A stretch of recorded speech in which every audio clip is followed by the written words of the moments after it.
اس بات کے اوپر بڑا دکھی ہوتا ہوں کہ اگر آپ ڈر رہے ہوں کسی مسلمان کو قرآن کی آیت پیش کرتے ہوئے تو ایک لمحے کے لیے سوچیں کہ وہ شخص مسلمان ہے بھی یا کہ نہیں، کہ جس کو آپ ڈریں کہ میں نے ابھی اگر اسے قرآن کی آیت پڑھ کے سنائی نا تو مجھ پہ فوراً گستاخی کا فتویٰ لگا دے گا۔ اگر کافر ہو تو پھر تو سمجھ آتی ہے، مسلمان کو اگر دوسرا مسلمان قرآن کی آیت پیش کرتے ہوئے ڈرے تو سر پھر ڈر جانا چاہیے کہ معاملہ بہت زیادہ بگڑ چکا ہے۔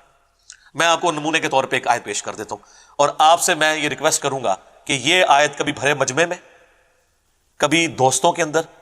کبھی اپنے خاندان کے لوگوں میں بیٹھ کے آپ اس آیت کو بیان کریں اور اس کا ترجمہ جس مکتب فکر کے وہ ہے نا اسی کا ہی ترجمہ پڑھ کے آپ بتا دیں، اور پھر دیکھیں آپ کے ساتھ ہوتی کیا۔ حالانکہ قرآن کی آیت ہے، ترجمہ بھی ان کے اپنے علماء نے کیا ہوا ہے، خواہ احمد بریلوی صاحب کا ترجمہ اٹھا لیں، اشرفی تھانوی صاحب کا اٹھا لیں، جونا گڑھی صاحب کا اٹھا لیں، فتح محمد جلندری کا اٹھا لیں، سید فرمان علی شاہ کا اٹھا لیں، میں نے سارے فرقوں کے علماء کے نام دے دیے۔ یہ سنیں جی آیت، سورۃ الاعراف آیت نمبر 188۔ اعوذ باللہ من الشیطان الرجیم، بسم اللہ الرحمن الرحیم۔ قل لا املک لنفسی نفعا ولا ضرا، اے نبی تم فرما دو کہ میں تو اپنی جان کے لیے بھی نہ کسی نفع کا مالک ہوں نہ کسی نقصان کا، الا ما شاء اللہ، ہاں مگر جو اللہ چاہے۔ تو اگر نبی علیہ السلام کو اپنی ذات کے حوالے سے اختیار نہیں ہے تو کسی دوسرے کو نفع دینا تو یہ بہت بڑی بات ہو جائے گی نا۔ اور ابھی یہ بات کنکلوڈ نہیں ہوئی، یہ آیت اس میں آگے چل رہی ہے۔ وَلَوْ كُنْتُ أَعْلَمُ الْغَيْبِ، اور اگر میں خود غیب جان لیتا ہوتا، جس طرح کہ ہمارے بریلویوں کا یہ عقیدہ ہے، جب ہم انہیں یہ بات کرتے ہیں تو وہ آگے سے لڑتے ہیں، نہیں نہیں ہم تو کہتے ہیں اللہ بتاتا ہے، نہیں نہیں یہ مسئلہ نہیں ہے۔ آپ یہ کہتے ہیں کہ اللہ تعالیٰ نے یک مشت سارا علم دے دیا ہوا ہے، اب نبی علیہ السلام کو اللہ کو کنسلٹ کرنے کی ضرورت نہیں، وہ خود ہی حاصل کر لیتے ہیں۔ یہ نہیں ہم کہہ رہے ہوتے کہ آپ یہ کہہ رہے ہیں کہ وہ اللہ کی مدد کے بغیر حاصل کیا، نہیں، آپ کہتے ہیں سب کچھ مل گیا۔ یقین نہ ہے تو آپ اعلیٰ حضرت کا ترجمہ پڑھ لیں، الرحمن علم القرآن خلق الانسان علمہ البیان، اس کا ترجمہ انہوں نے کیا ہے کہ اللہ تعالیٰ نے انسانیت کی جان محمد صلی اللہ علیہ وآلہ وسلم کو پیدا کیا اور ما کان و ما یکون کا علم انہیں سکھا دیا۔ ما کان و ما یکون یعنی جو کچھ تھا اور جو کچھ ہوگا سب کا علم دے دیا۔ تو اب فرق صرف رہ گیا ذاتی عطائی کا۔ ویسے تو اعلیٰ حضرت کہتے ہیں الدولۃ المکیہ کے اندر، جو انہوں نے علم الغیب کے اوپر کتاب لکھی ہے، وہ کہتے ہیں جی انبیاء اور اللہ کے علم کا تو ایسا ہی فرق ہے جیسے ایک سمندر ہو اور دوسری طرف ایک قطرہ، کوئی اگر پرندہ اپنی چونچ میں لیتا ہے تو اتنا ڈفرنس ہے، لیکن جب ڈفرنس پوچھیں کہ جو اتنا بڑا ڈفرنس ہے کہیں پھر جھلکنا تو چاہیے نا۔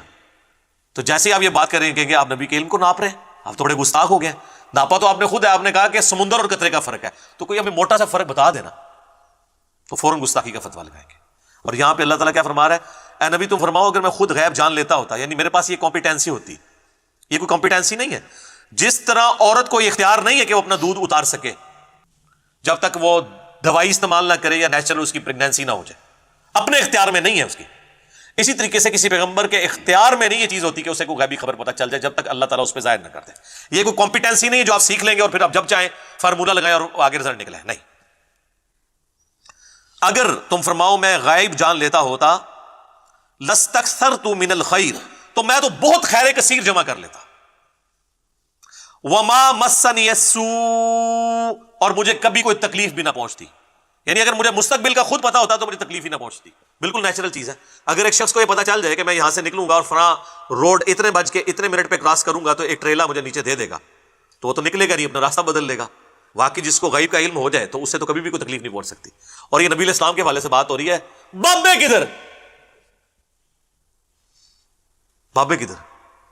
ہائے ہائے ہائے۔ اے نبی تم فرماؤ اگر غیب میں خود جان لیتا تو میں بہت سا خیر کثیر جمع کر لیتا، مجھے کبھی کوئی برائی نہ پہنچتی، مجھے کوئی تکلیف نہ آتی کبھی۔ ان انا الا نذیر و بشیر، میں تو نہیں ہوں مگر ڈر سنانے والا آخرت کا اور خوشخبری دینے والا جنت کی، لقوم یؤمنون، ان لوگوں کے لیے جو بات ماننا چاہیں۔